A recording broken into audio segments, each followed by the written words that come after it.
I'm Mark from eReplacementParts.com. In this video, I'm going to show you how to install a new flywheel assembly on your Ryobi trimmer. The flywheel assembly consists of the flywheel, the starter pawls and springs, and a new flywheel key.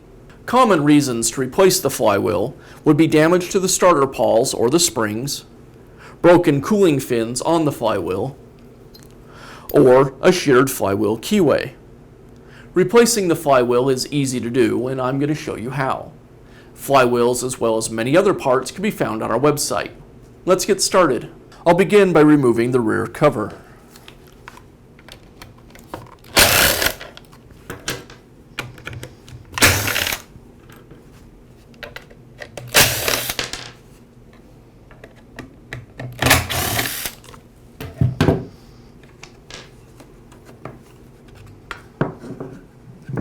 Now we have access to the carburetor and the throttle cable.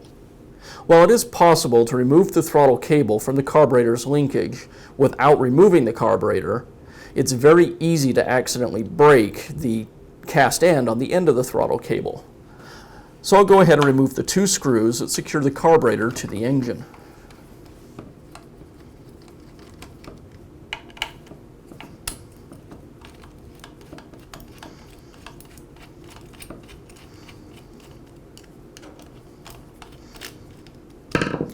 Now I can pull the carburetor away and twist it up while removing the throttle cable.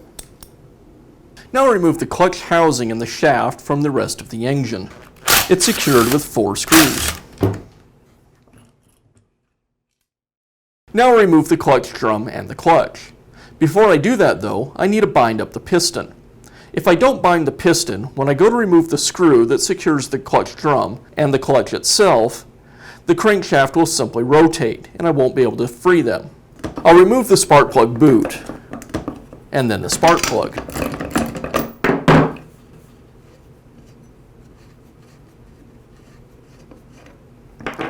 Now to bind the piston, I'll insert a piece of starter rope into the cylinder.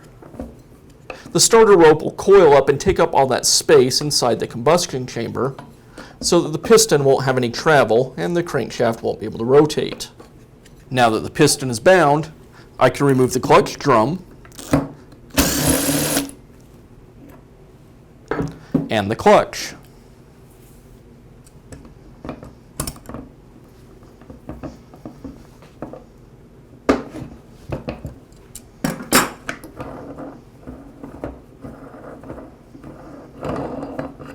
Now I can remove the starter assembly.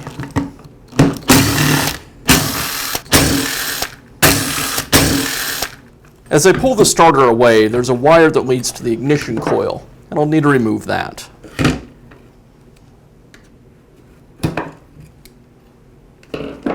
Now I'll remove the flywheel, and the flywheel is secured to the shaft by means of a taper. There's a spacer on the crankshaft. I'll pull that away. To remove it, I'll lift up the engine just slightly by the flywheel, and then I'll strike the motor shaft with a rubber mallet. Beneath the flywheel, there's a woodruff key that indexes the flywheel to the crankshaft, and I'll remove that key. Now I can install the flywheel. First, I'll place the woodruff key into the slot on the crankshaft, give that a little tap to seat it in place.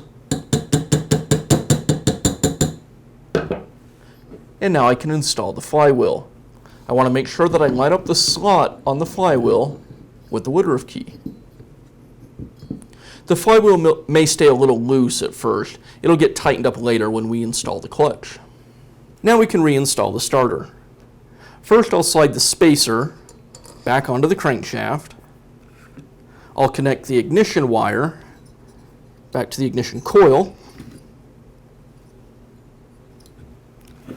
And then I'll slide the starter over the crankshaft.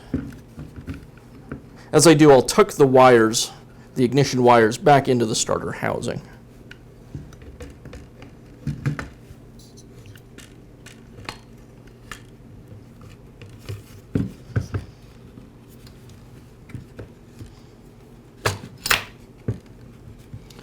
With the starter back in place, now I'll secure it with the screws.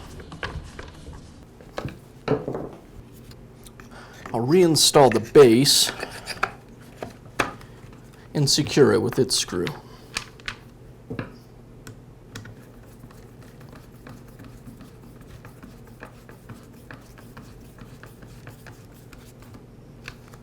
Now install the clutch.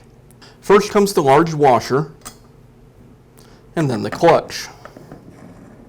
If you've removed the piece of starter rope that was in the cylinder to keep the crankshaft from rotating, go ahead and reinstall that now.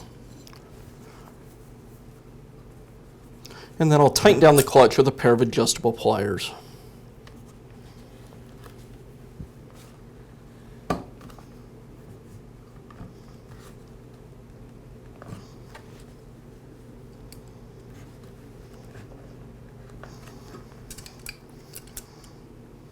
Now install the clutch drum.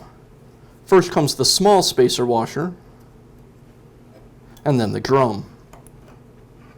And I'll tighten down the internal screw inside the drum.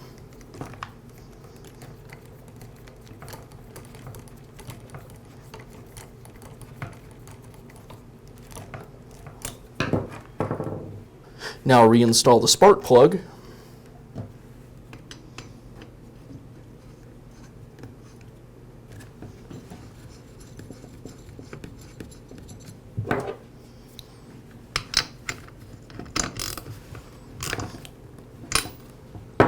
And replace the spark plug boot.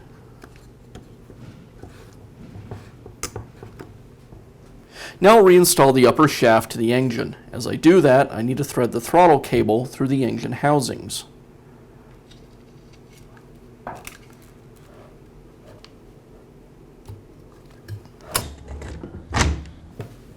I'll secure the clutch drum housing to the engine.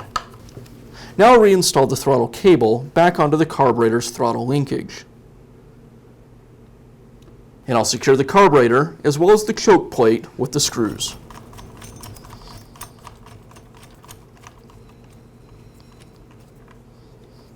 As I tighten the upper screw, I want to make sure I have the choke plate lined up as well as the wavy washer so it doesn't get pinched by the screw.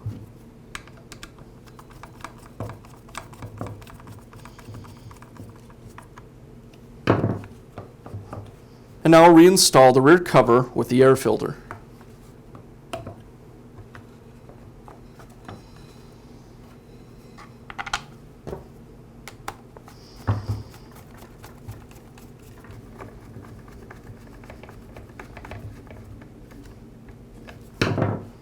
And that's all it takes to install the flywheel assembly on a Ryobi trimmer.